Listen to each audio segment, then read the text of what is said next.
नमस्कार।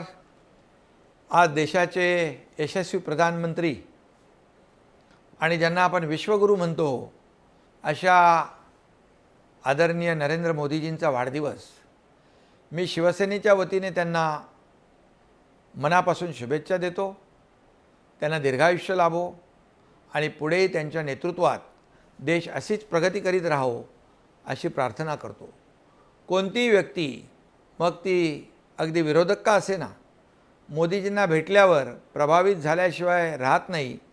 त्यांचा साधेपणा, सच्चेपणा आणि स्पष्ट वक्तेपणा आणि सगळ्यात महत्त्वाचं म्हणजे सारखा देशाच्या विकासाचा विचार करणं, यामुळे मोदीजी महान आहेत। मोदीजींना अनेकदा भेटण्याची संधी मला गेल्या 3-4 वर्षात मिळाली।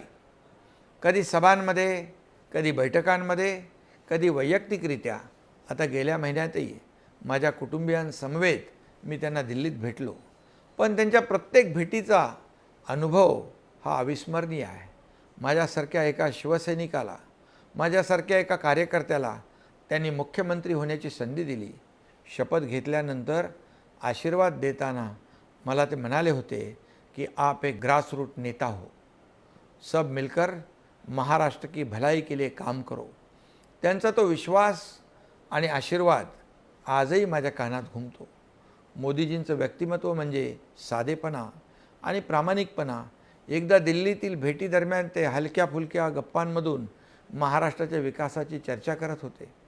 त्यांचा हजरजबाबीपणा, आपलेपणा आणि कुठल्याही प्रश्नाच्या अगदी मुळाशी जाण्याची पद्धत पाहून मला नेहमीच वाटलं की या देशातली जनता उगीच नाही मोदीजी यांना आपलं मानत, त्यांनी देशालाच आपला परिवार मानला आहे। मोदीजी यांचा करिश्माच असा आहे की भारताची मान जगात उंचावली गेली।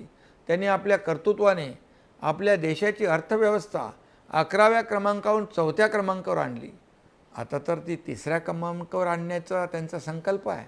अयोध्येत राम मंदिराची उभारणी, जम्मू काश्मीरमधील 370 कलम रद्द करणे आणि देशाला आत्मनिर्भरतेकडे नेणं, असे अनेक निर्णय त्यांच्या कारकिर्दीचे वैशिष्ट्य ठरले आहेत। मोदीजी बोलण्यातून नाही तर कृतीतून उत्तर देतात। ऑपरेशन सिंदूरच्या निमित्तानं आपल्याला तो अनुभव आला आहे। दहशतवाद्यांच्या आणि त्यांना पाठिंबा देणाऱ्यांच्या नांग्या त्यांनी ठेचल्या। आज खऱ्या अर्थानं महाराष्ट्राला आपण देशाचं ग्रोथ इंजिन म्हणू शकतो, इतकी ताकद त्यांनी दिली आहे।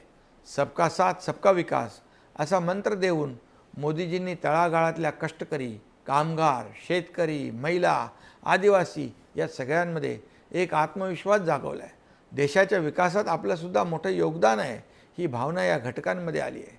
निस्वार्थ कार्य करणारे मोदीजी हे देशाच्या इतिहासातले सगळ्यात प्रभावी आणि लोकप्रिय प्रधानमंत्री आहेत असं मला वाटतं। त्यांच्या वाढदिवसानिमित्त आपण आपापल्या परीने देशाच्या विकासाची आणि जगात भारताचे नाव आघाडीवर आणण्याची शपथ घेऊया। पुन्हा एकदा आदरणीय प्रधानमंत्री मोदीजी यांना वाढदिवसाच्या खूप खूप शुभेच्छा देतो। धन्यवाद। जय हिंद, जय महाराष्ट्र।